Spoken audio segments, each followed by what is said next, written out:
Real quick before the episode itself starts, I'd like to make a correction. In the previous episode, by which I mean the FluidLang episode, I said that FluidLang wasn't a good international language, which is true, but as it turns out, that's because FluidLang isn't supposed to be an international language. My apologies to Andrew the Conlanger. So I will now officially say, all in all, I'd say that I like FluidLang more than I like Ladan, but not as much as Ifkuil, making it the 4th best art lang reviewed so far. With that out of the way, thank you to the Labyrinth Maker, Nothing Alive, Riley Smith, I call him Gerald, Nature Nerd 1000, Italian Bio Thing, Million Eye Stalker, Andrew Indomenico, Jan Morphemus, Stuart Thomas, and Thomas Foulhaber for requesting this episode. Okama pona tawa sitilan tawa Conlang critic tawa kulupu sitilan tawa ni onali sona ike e toki sinni onali pona tawa sina. Mian misali a sitilan tawa nila mi looking e toki ni toki pona. I'm gonna be completely honest with you, I'm a little biased in favor of this one. It's no secret that Toki Pona is my favorite language. I first said that in the Aoi episode. I've started every episode introducing myself as Jan Misali, and on the Discord server, I've taken every opportunity to tell people that Toki Pona absolutely is worth learning. That's probably why so many of you wanted to know my exact opinion. There were actually more people who wanted this episode than there were people who wanted an episode. What exactly is it about Toki Pona that makes me like it so much? Toki Pona is an engineered language that was created in 2001 by Sonia Lang. Everything about it was designed around the concept of minimalism, from its 14 phonemes to its 120-ish words. This makes it unreasonably easy to learn. Personally, it took me like a week to learn it, and only a couple months later I was confident enough in my abilities to try to start teaching others. Learnability is something that conlangs designed to be used internationally tend to struggle with. The thing is, Toki Pona isn't even primarily designed as an international language, but it absolutely nails this. For that reason, I'll be reviewing Toki Pona as an interlang, not as an artlang. Its consonants are ma, na, pa, ta, ka, sa, wa, la, ya. Is that it? You say. Where's the voice plosives? Where's the fricatives? Where's the rontics? Believe it or not, these are all 9 of Toki Pona's consonants. All of them are clearly distinct from one another, and all of them are extremely common cross-linguistically. The overwhelming majority of natural languages have every single one of these sounds, and every single natural language has the overwhelming majority of these sounds. Toki Pona's vowels are I, U, E, O, A.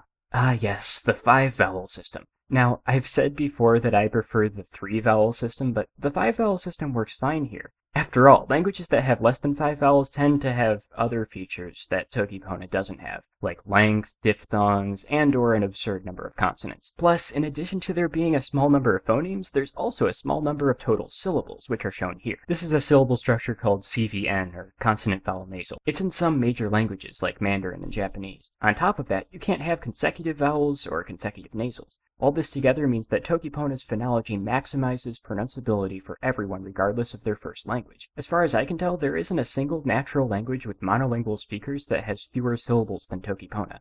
The orthography just is the IPA, except that loanwords are capitalized and there's punctuation. So the name of the language is spelled like this and pronounced like this. Well, technically I pronounce it more like this, but as it was mentioned before, Toki Pona's phonology is so small it doesn't even matter how you pronounce its words. Anyway, due to its minimal phonology, Toki Pona can be written with literally any writing system, though some adaptation is needed for writing it with abjads. Still, it can be easily written with Cyrillic, the Greek alphabet, Hiragana, Devanagari, Hangul, Canadian Aboriginal syllabics, Cherokee, you name it. There also have been several original writing systems for Toki Pona that have been made by the Toki Pona community, one of which is included in Toki Pona the Language of Good, along with a logography made by Sonia Lang herself. Toki Pona's grammar appears to be missing a few things at first glance. Instead of saying, fruit tastes better than bugs, you say, fruit tastes good and bugs taste bad. Actually, you say that as 2 separate sentences. Fruit tastes good, bugs taste bad. Actually, there isn't really a word for taste, so you need to rephrase it as fruit is good food, bugs are bad food. Actually, you can't express plurals without saying something like fruit is good food, many bug is bad food. You might think that this is really inconvenient, but this sort of workaround helps minimize the amount of grammar you need to learn. As it stands, Toki Pona can be described in full on a single sheet of paper with the vocabulary on one side and the grammar and phonology on the other side, an accomplishment that many other supposedly easy conlangs could only dream of. The vocabulary is the main thing thing people usually bring up when they talk about Toki Pona. Toki Pona has between 120 and 125 words, depending on who you ask. This means that you could easily memorize the entire thing in 1 month, and if you try hard enough, you could memorize the entire thing over a single weekend. And unlike the other languages with absurdly tiny vocabularies we've seen on this show, the way you combine words in Toki Pona actually makes sense. Remember one quantity above life towards from the Aoi episode? The Toki Pona word for banana is kili palisa, or stick-shaped fruit. Remember good foam food from the Igade episode?